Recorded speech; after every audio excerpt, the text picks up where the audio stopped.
My family always forgot my birthday but rented out ballrooms for my sisters.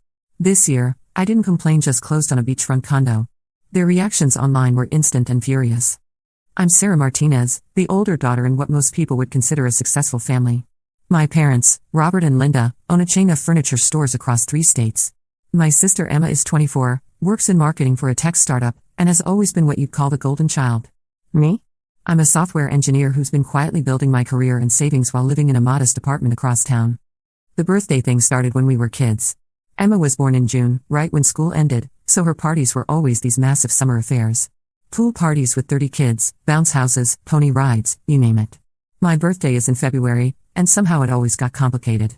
Too close to Christmas, people are busy, weather's bad, Emma has a school project due. There was always an excuse. When I turned 16, the year most parents go all out, my parents forgot entirely. Not a card, not a cake, nothing. They remembered 3 days later when Emma mentioned it. Their solution? A grocery store cake and a $20 gift card to Target. That same year, Emma's Sweet 16 had a professional photographer, a DJ, rented linens, and a guest list of over 100 people. I told myself it would get better as we got older. It didn't. Last year, for Emma's 23rd birthday, my parents rented the ballroom of the Marriott downtown. They hired a caterer, had custom invitations designed, and flew in our aunt and uncle from California. The whole thing probably cost $15,000. 2 months later, on my 27th birthday, they were too busy with inventory season to plan anything. I spent it alone with Chinese takeout and Netflix. This year was supposed to be different. I've been dropping hints since January about wanting to celebrate my 28th birthday in a meaningful way. Nothing extravagant, just something that showed they remembered and cared. When February rolled around, I watched my phone hopefully all day. Nothing. Around 6 p.m., I got a text from my mom, "Happy birthday, sweetie. Rain check on dinner? Emma's having boy trouble and needs us." That was it. 28 years on this planet, and I got a text message while they consoled Emma about her latest dating drama. But here's the thing, I'd been planning something they didn't know about. For the past 3 years, I've been living well below my means. While Emma was buying designer handbags and taking Instagram-worthy vacations funded by our parents, I was maximizing my 401k, investing in index funds, and saving every penny I could. Software engineering pays well, especially when you're good at it and willing to work extra hours. 6 months ago, I started seriously looking at real estate. Not just any real estate, beachfront property. There's this incredible condo development called Sunset Shores about 2 hours from our city. Ocean views, private beach access, resort-style amenities. The units start at around $400,000, which would have been impossible for most people my age. But I've been saving and investing for years. I had a substantial down payment ready, excellent credit, and a pre-approval letter from the bank. I'd been quietly touring units, working with a realtor, and negotiating terms. The day after my forgotten birthday, I signed the papers. I didn't tell anyone immediately. I just went about my normal routine, going to work, hitting the gym, meal prepping on Sundays. But inside, I felt this incredible sense of freedom. For the first time in my life, I'd done something purely for myself, something that proved I didn't need their validation or their money to build the life I wanted. 2 weeks later, Emma's birthday planning began in earnest. The family group chat was constantly buzzing with messages about venues, guest lists, and themes. This year's celebration, for her 24th birthday, was going to be even bigger than last year's. They'd rented the same Marriott ballroom but upgraded to the premium package. Professional floral arrangements, a live band, an open bar, and a 3-course plated dinner for 150 guests. My mom kept texting me updates about how excited Emma was, how much work the planning was taking, how expensive everything was getting. Each message felt like a little stab, but I just replied with supportive emojis and kept my mouth shut. The party was scheduled for a Saturday evening in June. That morning, I drove out to Sunset Shores for what had become my weekly check on the renovation progress. The contractor work was nearly finished, and it was looking incredible. 9th floor, corner unit, floor-to-ceiling windows overlooking the Atlantic Ocean. The morning sun was streaming through the living room, casting this golden light across the new hardwood floors. I stood there for a moment, just taking it in. This was mine. I'd earned it. I took some photos and, on impulse, posted them on my Instagram account. I rarely use social media, maybe a post every few months, but this felt worth sharing. The caption was simple: "New chapter starts now." Sometimes the best birthday gift is the one you give yourself. Beach emoji, #new home, #beach life, #worth the wait. I tagged the location and used hashtags that would make it clear this wasn't just a vacation rental. Then I put my phone away and drove to Emma's party, not thinking much about the post. My Instagram had maybe 50 followers, mostly college friends and a few coworkers. I didn't expect it to get much attention. Then I drove to Emma's party. The Marriott ballroom looked incredible, I had to admit. White roses everywhere, string quartet playing in the corner, guests in cocktail attire mingling around cocktail tables draped in blush pink linens. Emma looked stunning in a designer dress that probably cost more than my monthly rent. I smiled, hugged people, made small talk, and played the supportive big sister role I'd perfected over the years. A few people mentioned they'd seen my Instagram post. Apparently some of Emma's friends followed me from college, and the hashtags had made it discoverable to others. Most comments were positive, congratulating me on the new place. But social media algorithms have a way of spreading content, especially when it generates engagement. What started as a simple post to my 50 followers had been shared and discovered by others throughout the day. Around 9 p.m., just as Emma was giving her thank you speech to the room, I noticed my mom frantically checking her phone. Her face went from confused to shocked to something I'd never seen before, panic mixed with fury. She'd found my Instagram post. One of her friends who followed me had shared it in a group chat, asking if she knew about Sarah's big purchase. The post had been lived for nearly 12 hours, gathering likes and comments throughout the day while my family planned and celebrated Emma's party, completely oblivious. What she saw was my beautiful new beachfront condo, posted on what should have been a celebration of Emma's birthday. But more than that, she saw the price tag I'd implied with my hashtags and location tags. She saw that I'd been capable of making a major life decision and financial investment without them. She saw that while they were spending $15,000 on a single party, I was building actual wealth and security. The speech wrapped up, and my mom immediately cornered me by the dessert table. "Sarah, we need to talk. What is this post about a condo?" I kept my voice calm and pleasant. "Oh, did you see that? I closed on a place at Sunset Shores last month. I meant to mention it, but you've all been so busy with party planning."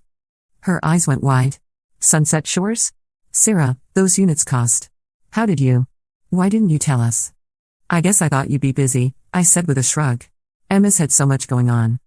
My dad appeared at my mom's elbow, looking equally stunned. "Sarah, honey, did you really buy a beachfront condo? How is that even possible on your salary?" The question stung, even though I'd expected it. "I've been saving for years, Dad. Living below my means, investing wisely, building credit. You know, all those boring financial things Emma never wants to hear about." By now, Emma had noticed the tense conversation happening and drifted over, still glowing from her party high. "What's going on?" she asked, looking between our parents' shocked faces and my carefully neutral expression. "Your sister apparently bought a beach house," my mom said, her voice tight. Emma laughed. "Wait, what? Sarah, you bought a house? Like, actually bought one?" I pulled up the photos on my phone and showed her. Her expression shifted from amusement to confusion to something that looked almost like hurt. "This is really nice," she said quietly. "When did this happen?" "I closed a few weeks ago. Been working on it for months." "Months?" My dad's voice was getting louder, drawing attention from nearby guests. "Sarah, why didn't you come to us? We could have helped with a down payment, co-signed the loan." This was the moment I'd been unconsciously preparing for my entire life. "I didn't need help," I said simply. "I handled it myself." The silence that followed was deafening. Around us, party guests were starting to notice the tension, conversations quieting as people tuned into the family drama unfolding by the chocolate fountain. My mom recovered first. "Well, this is wonderful news, honey. We should celebrate. Maybe we can plan a housewarming party." "No," I said, cutting her off. "Thanks, but no. I don't really do parties, remember?" The barb hit its target. My mom's face flushed red. Emma was still staring at my phone, scrolling through the photos. "Sarah, this place must have cost $425,000, I said matter-of-factly. "Plus closing costs and furnishing, so closer to $460 all in." The number hung in the air like a bomb. I watched my family do the math in their heads, $460,000 that I'd saved and borrowed and invested to make this happen, all while they assumed I was barely scraping by in my little apartment with my cute computer job. Emma handed my phone back, her expression unreadable. "Congratulations," she said, but her voice was flat. My dad was shaking his head. "I just don't understand why you didn't tell us. We're your family, Sarah. We should have been involved in such a big decision." "Like you were involved in my birthday this year?" The words slipped out before I could stop them. Another silence. This one was somehow worse. "Sarah," my mom started, her voice taking on that patronizing tone I knew so well, "you know how busy things have been, for 28 years? I asked. "It's been busy for 28 years straight?" People were definitely staring now. The string quartet had stopped playing. Emma looked mortified, my parents looked furious, and I felt free. "You know what?" I continued, my voice still calm but carrying clearly across the quiet room. "It doesn't matter. I stopped needing your approval a long time ago. The condo is just proof that I was right too." I set down my champagne glass and grabbed my purse. "Emma, happy birthday. The party is beautiful. You deserve it." And then I left. The drive home gave me time to process what had just happened. I'd finally said it. After 28 years of swallowing my disappointment and making excuses for their behavior, I'd finally called them out. And I'd done it at Emma's party, in front of 150 people, while revealing that I was more financially successful than they'd ever imagined. It felt terrible and wonderful at the same time. But as the adrenaline wore off and I pulled into my apartment parking lot, the full weight of what I'd done started to sink in. I'd essentially nuked my relationship with my family in the most public way possible.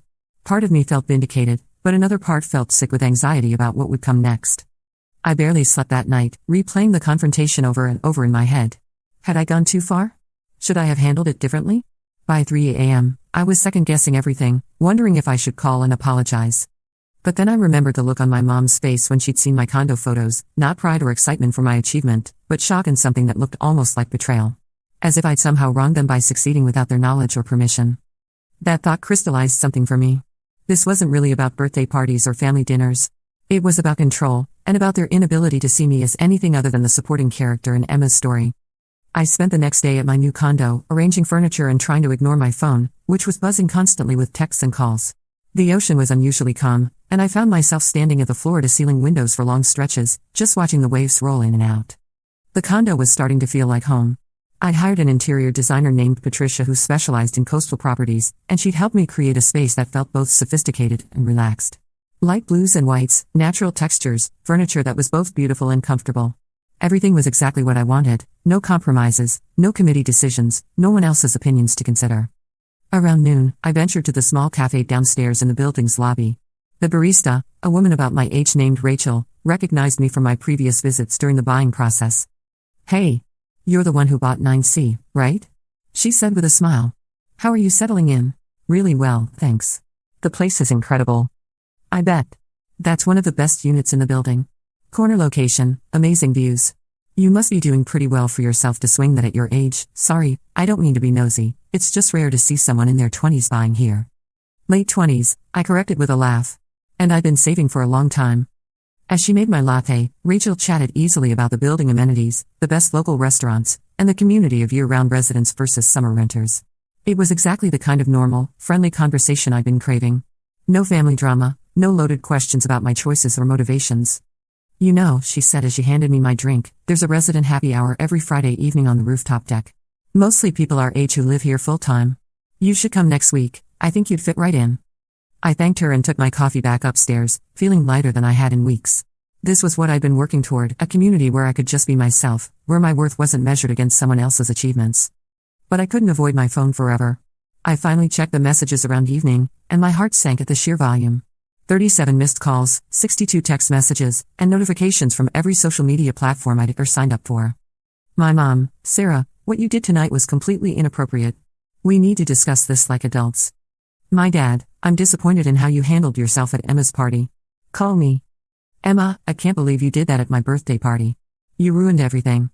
And then, surprisingly, a few supportive messages from cousins and family friends who'd been at the party. My cousin Jake, "Dude, that was epic. Good for you." My mom's friend Carol, "Saw your new place on Instagram. Gorgeous. You should be proud."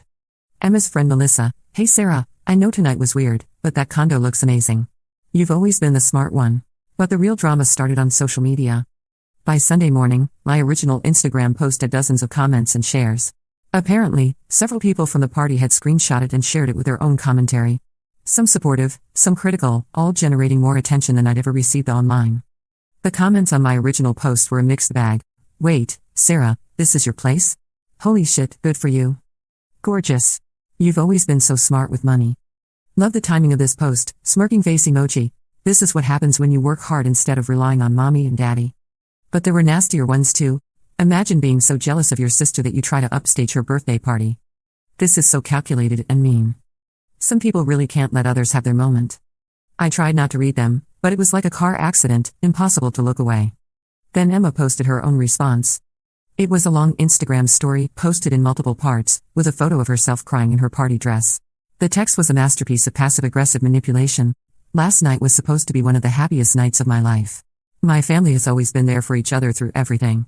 We're not perfect, but we love each other unconditionally. I thought that was enough. I guess I was wrong. When your own sister chooses to hurt you on your birthday, it makes you question everything.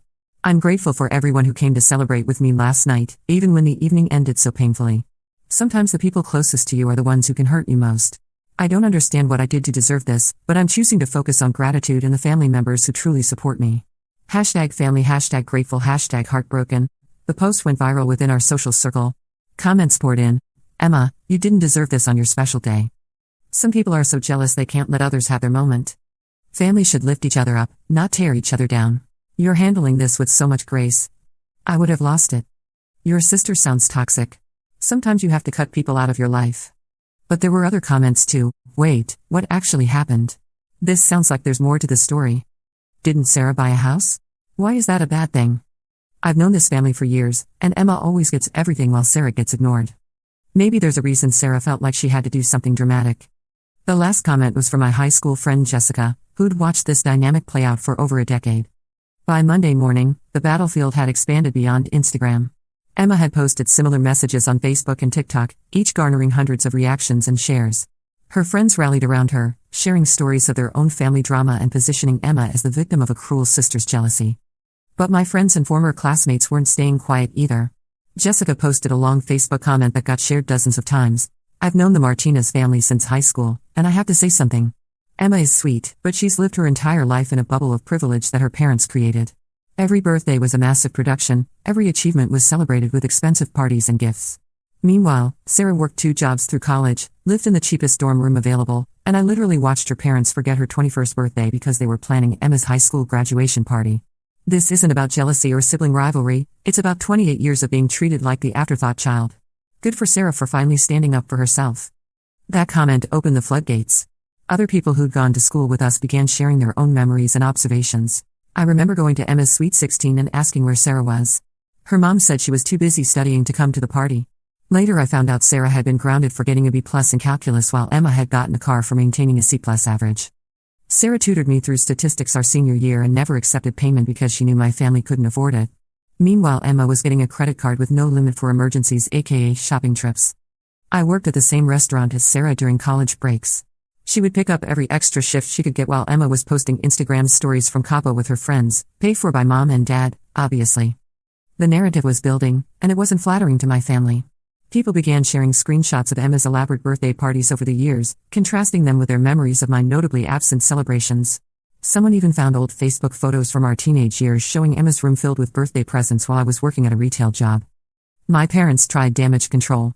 My dad posted a rare Facebook status, family disagreements should be handled privately. We love both our daughters equally and are proud of all their achievements. We ask for privacy during this time. But the internet doesn't respect privacy requests when there's drama to dissect. Comments flooded in under his post. If you love them equally, why don't you have any posts celebrating Sarah's achievements? Maybe you should have thought about privacy before making one daughter's life public while hiding the others. Actions speak louder than words, Robert. I've seen Emma's parties over the years but never heard about Sarah's. The comments got worse from there. People began sharing screenshots of my parents' Facebook history, showing years of posts about Emma's achievements, parties, and milestones, while finding virtually nothing about me. Someone created a side-by-side comparison that went viral in our local community groups. Even more damaging, people started connecting my parents' furniture business, Martinez Family Furniture, to the family drama. Reviews began appearing on their Google business page. If they can't treat their own daughter fairly, how do they treat their employees? Great furniture, but maybe hire managers who understand the value of all their family members. Wouldn't trust a business owner who plays obvious favorites. My mom tried a different approach, calling me directly on Tuesday afternoon. Sarah, you need to make this stop, she said without preamble. People are saying horrible things about our family business. Your father is getting negative reviews on Google from people who've connected our furniture stores to this situation. They're saying we're bad employers because of how we treat our children. This is affecting our livelihood. I was sitting on my condo's balcony, watching dolphins play in the surf. I didn't ask anyone to write reviews, Mom. But you started this. That post, that confrontation at Emma's party, you knew this would happen.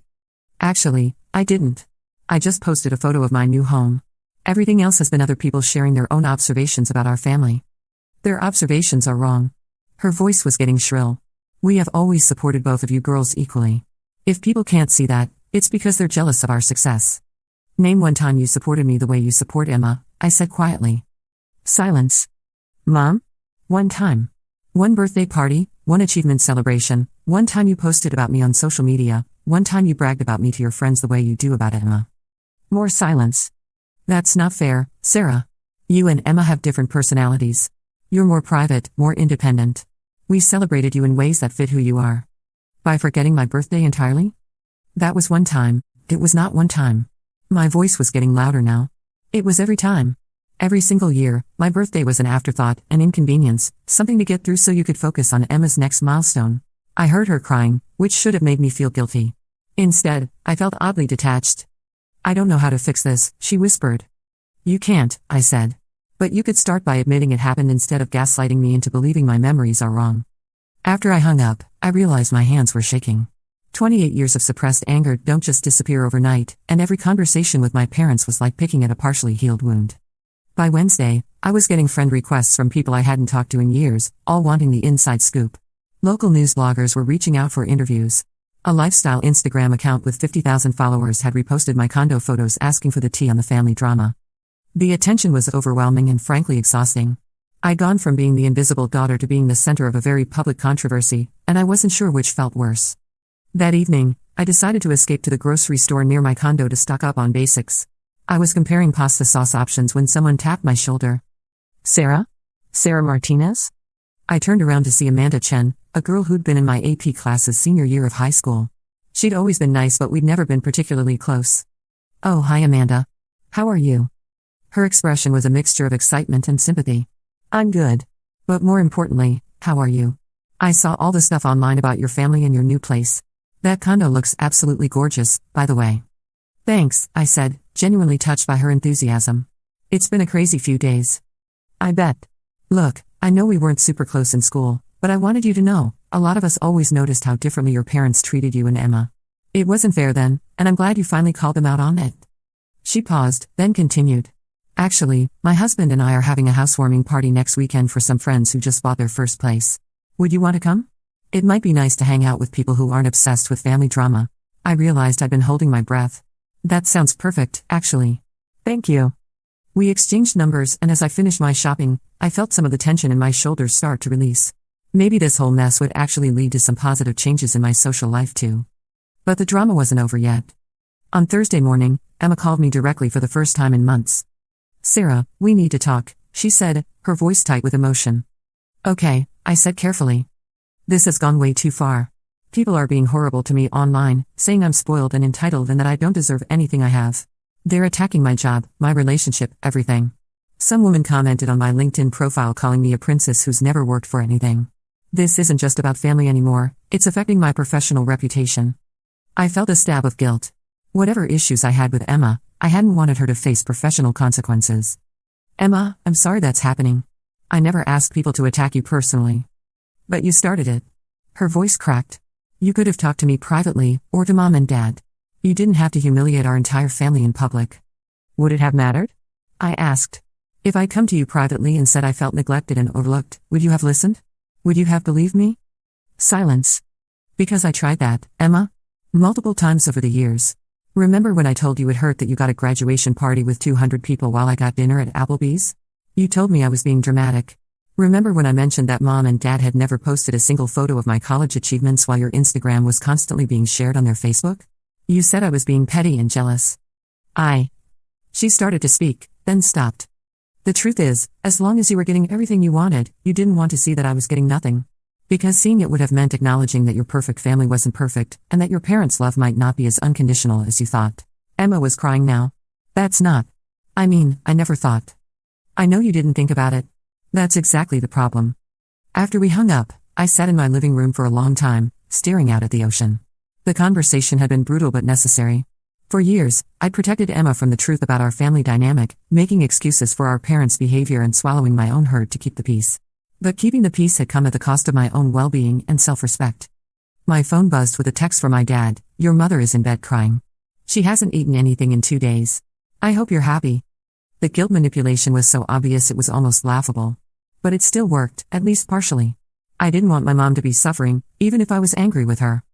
I texted back, I'm not happy that Mom is upset. But I'm also not responsible for managing her emotions when she's confronted with the consequences of her actions. He didn't respond. That weekend, I needed to start packing up my old apartment since I'd given notice and would be moving out at the end of July. The lease timing worked perfectly with the condo renovations. As I taped up boxes of books and kitchen supplies, I reflected on the past 3 years I'd spent in this little one-bedroom place. It had been a good apartment, affordable, safe, close to work. But it had also been a symbol of my small life, my modest expectations, my willingness to accept less than I deserved. Loading everything into the moving truck felt like shedding an old skin. The condo, by contrast, represented possibility. Not just financial success, but a commitment to believing I was worth investing in. Every mortgage payment would be a reminder that I bet on myself and won. My neighbor Mrs. Peterson, an elderly woman who'd always been kind to me, came out to say goodbye as I finished loading the truck. "I saw some of that business online," she said with a knowing look. "About your family?" I winced. "Yeah, it's been a bit of a mess." She patted my arm. "Honey, I raised 4 children, and I can tell you right now, parents who truly love their kids equally don't need to keep explaining how much they love their kids equally. Actions speak louder than words, and your actions these past few years have shown more character and strength than most people twice your age." She pressed a plate of homemade cookies into my hands. "You enjoy that beautiful new home. You earned it." As I drove away from my old apartment for the last time, I felt like I was closing a chapter on more than just my living situation. I was leaving behind the version of myself who'd been willing to accept crumbs and call them a feast. "Sarah, this has gotten completely out of hand," she said without preamble. "You need to post something clarifying the situation. People are saying terrible things about our family." "What terrible things?" I asked. That we favor Emma over you. That we forgot your birthday. That we don't support you." "Mom," I said quietly, "those things are all true." Silence. "Sarah, we have always loved you and Emma equally." "No," I interrupted. "You haven't. And now everyone can see it. This is destroying Emma," she continued, her voice rising. "She's gotten dozens of messages from people asking her about the favoritism. She's humiliated. Her friends are asking questions. This could affect her career, her relationships. Like my career and relationships were affected by growing up feeling invisible." Another silence. "What do you want from us, Sarah?" It was a fair question. What did I want? An apology? A promise to do better? A retroactive childhood where I mattered as much as Emma? "I want you to stop pretending this is my fault," I said finally. "I want you to acknowledge that you've treated us differently our entire lives. And I want you to understand that I don't need your approval or support anymore. I've built a good life without it. Sarah, I have to go. I'm meeting with a contractor about renovating my new beachfront condo." I hung up. The renovations were actually true. I decided to update the kitchen and add a home office space, and these projects were scheduled to be completed over the next month. The contractor was a local guy named Mike Thompson who'd been recommended by my realtor. When he showed up for our appointment the following week, he looked familiar. "Sarah Martinez?" he said, recognition dawning. "I think I went to high school with you." "Mike Thompson?" I remembered him, quiet kid, played soccer, graduated a year behind me. "Oh wow, Mike. How are you?" He grinned. "Good. Really good. Heard through the grapevine you bought this place. It's gorgeous." We spent an hour going over renovation plans, and I found myself relaxing for the first time all week. Mike was easy to talk to, completely uninterested in family drama, and genuinely excited about my renovation ideas. As he was packing up his tools, he said, "You know, I saw some of that stuff online about your family. For what it's worth, I always thought you were the cool Martinez sister. Emma was popular, but you were smart and real. I had a huge crush on you junior year." I laughed, feeling lighter than I had in days. "Really? Really? Want to grab dinner sometime? I promise not to bring up any family drama." I said yes. Over the next few weeks, life started finding a new rhythm. I threw myself into the condo renovations, spending weekends at Sunset Shores picking out fixtures and paint colors. Mike and I had dinner twice, then 3 times, then he started staying over on weekends to help with smaller projects. The social media storm gradually died down, but not before causing some lasting damage to my family's reputation. My parents' business reviews suddenly included comments about how they treated their employees if they couldn't even treat their own daughter fairly. Emma had to delete several social media accounts after the harassment got too intense. I almost felt bad about it. Almost. 3 months later, I was hosting my first housewarming party at the condo. Nothing extravagant, just a casual barbecue for 20 close friends, college roommates, and coworkers. Mike was grilling burgers on my new deck while everyone admired the ocean view. My phone buzzed with a text from an unknown number. "This is Emma. Can we talk?" I stepped inside and called the number. "Sarah?" Emma's voice was smaller than I'd ever heard it. "Hi, Emma. I want to apologize. For everything. Not just the party, but everything." I sat down on my new couch, looking out at my friends laughing on the deck. "What brought this on?" "Therapy," she said with a bitter laugh. "Mom and Dad suggested it after everything blew up. They thought I was taking the family stress too hard. But my therapist. She asked me to really think about how you and I were raised. To compare our experiences objectively." She paused, and I could hear her crying. "Sarah, I never realized how different it was for you. I thought everyone got what they needed in different ways. But when I actually listed out our birthdays, our achievements, the way Mom and Dad talked about us, it's so obvious. I can't believe I never saw it. Emma, no, let me finish. I was a spoiled brat. I am a spoiled brat. And worse than that, I never stood up for you. All those times you tried to tell me how you felt, I dismissed it because acknowledging it would have meant acknowledging that my perfect life was built on your pain. I was crying now too. I don't know how to fix it, she continued. I can't go back and give you the childhood you deserved. I can't make Mom and Dad see what they did. But I want to try to be a real sister to you now, if you'll let me. Through the sliding door, I could see Mike organizing a volleyball game on the beach. My coworker Sarah was helping my college roommate set up a speaker system. People who actually cared about me, who celebrated my successes without resentment or surprise. Emma, I said, I appreciate the apology. I really do. But I need time to think about what a relationship between us would look like now. I understand. But Sarah? Yeah? That condo is incredible. And you buying it yourself, with no help from anyone. I'm proud of you. I should have said that first. After we hung up, I rejoined my party. Mike wrapped an arm around my waist as we watched the sunset paint the sky orange and pink. Good call? He asked. My sister. First real conversation we've had in? Maybe ever. That's progress. I leaned into him, watching my friends enjoy the home I'd built with my own hard work and careful planning. You know what the crazy part is? I said. I spent so many years waiting for them to see me, to value me, to include me. But I never needed their validation to become who I was meant to be. Mike squeezed my hand. Sometimes the best revenge is just living well. He was right. The beach house wasn't really about revenge, although it had certainly served that purpose. It was about proving to myself that I was worthy of investment, of luxury, of celebration, even if that celebration was quiet and came from within. My phone buzzed with notifications from the Instagram post I'd made earlier, photos from the housewarming party, genuine smiles and laughter, friends raising their glasses in a toast on my deck overlooking the ocean. The caption read, "Grateful for chosen family and new beginnings." Sometimes the best chapters start when you stop waiting for permission to write your own story. The comments were universally supportive this time. No drama, no family feuds, just people genuinely happy to see me happy. Later that evening, after everyone had gone home and Mike was loading the dishwasher, I sat on my deck with a glass of wine and reflected on the past few months. The confrontation at Emma's party had been messy and public and probably not the most mature way to handle 28 years of resentment. But it had also been necessary. For the first time in my life, I wasn't waiting for someone else to remember my birthday, to celebrate my achievements, or to recognize my worth. I was building a life that reflected my own values and priorities, surrounded by people who chose to be there. My phone rang one more time. My parents, calling together from their landline. Sarah? My mom's voice was tentative. Hi, Mom. Dad. Honey, we've been doing a lot of thinking since everything happened, my dad said. We want to make things right. We're planning a belated birthday celebration for you, my mom added quickly. Something really special. The country club has availability next month, and we could invite everyone. I started laughing. I couldn't help it. Mom, Dad, you still don't get it. Get what?